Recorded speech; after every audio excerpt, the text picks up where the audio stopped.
Qualcomm es una empresa de tecnología, fundada por Irwin Jacobs y Andrew Viterbi, en Estados Unidos, San Diego, California.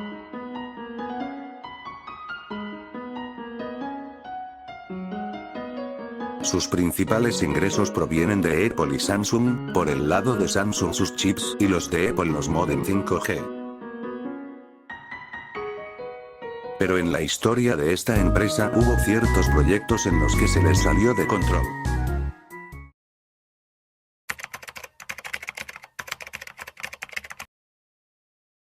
LG G4 fue el primer celular en portar el Snapdragon 808 que salió el 28 de abril del 2015.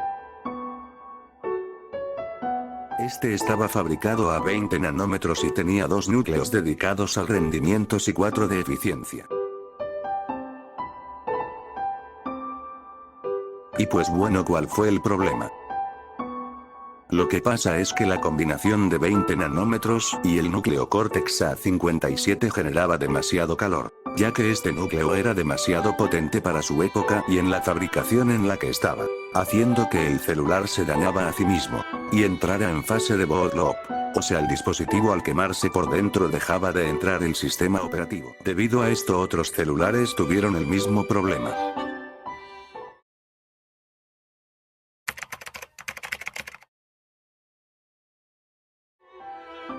El S21 Ultra y el Xiaomi 11 Ultra fueron dispositivos lanzados con el Snapdragon 888 en 2021.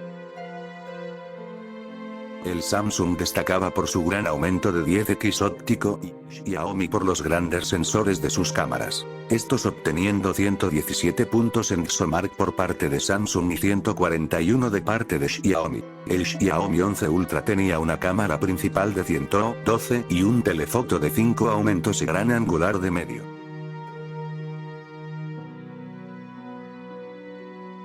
Haciendo que esté a la par de un iPhone 13 Pro Max. Pero ¿cuál fue el problema de este chip?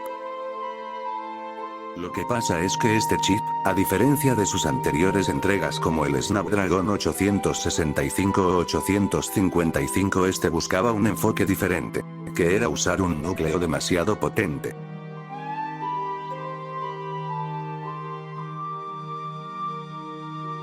Y este fue el Cortex X1 diseñado por ARM y después ser adaptado y creado por Snapdragon obteniendo las licencias del diseño de ARM.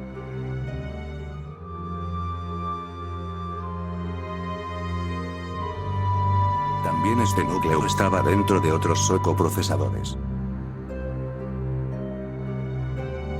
Este procesador funcionaba a un Cortex X1, 3 Cortex A78 y 4 de A55, a estas frecuencias y a esta fabricación por parte de Samsung. ARM se enfocó en usar un núcleo de alto rendimiento y los demás de medio rendimiento o eficiencia. Un ejemplo de la diferencia del Snapdragon 865 al 888. El núcleo principal fue llevado a 2,84 GHz. Al enfocarse en alto rendimiento llegaba a calentarse en juegos exigentes para su época, que con el tiempo podía sufrir de thermal throttling. Y si exprimías su CPU llegaba a consumir de 8 hasta 10 W. Una eficiencia mediocre. En sí este procesador no era malo ya que era muy eficiente en tareas livianas y mantenía buenas horas de batería. Lo malo era al querer exprimir todo el procesador ya que el núcleo y la CPU trabajan a altas velocidades. Cualquier procesador que trabaje a más gigahercios tiende a generar más calor, pero también influye factores externos, que diferencia uno del otro su eficiencia energética. Pero para ese entonces ya habían demasiados teléfonos con este procesador, haciendo que se estime que hubieran entre 70 a 85 millones de teléfonos vendidos con este procesador.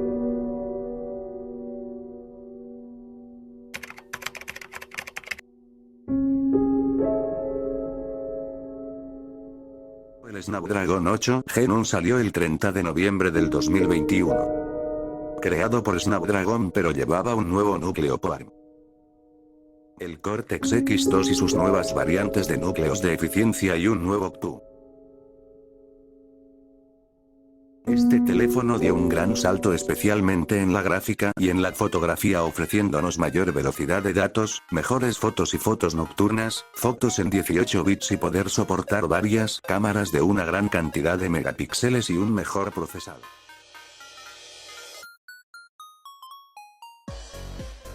Este procesador funcionaba con estos nuevos núcleos a esta frecuencia con una nueva fabricación de 4 nanómetros igualmente creado por Samsung. Como tengo este procesador decidí hacer una prueba de estrés, jugando 10 minutos y estos fueron los resultados. El procesador llegó hasta 80 grados y 46 la batería.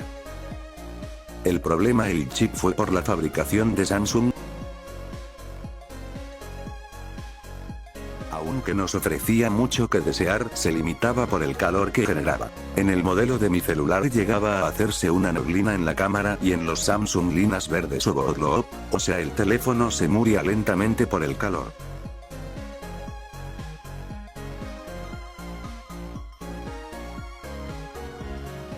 Qualcomm al pasarle la fabricación a TSMC hubo una mejora muy grande, sacando el Snapdragon 8 Gen 1 Plus. Ya que el consumo del 8 Gen primera de hasta 11 watts, obteniendo un overclock del 10%, o sea, pudieron aumentar las frecuencias del procesador, manteniendo mejor eficiencia y temperatura en un 30%. Esto significa más poder, para un menor trabajo en el procesador.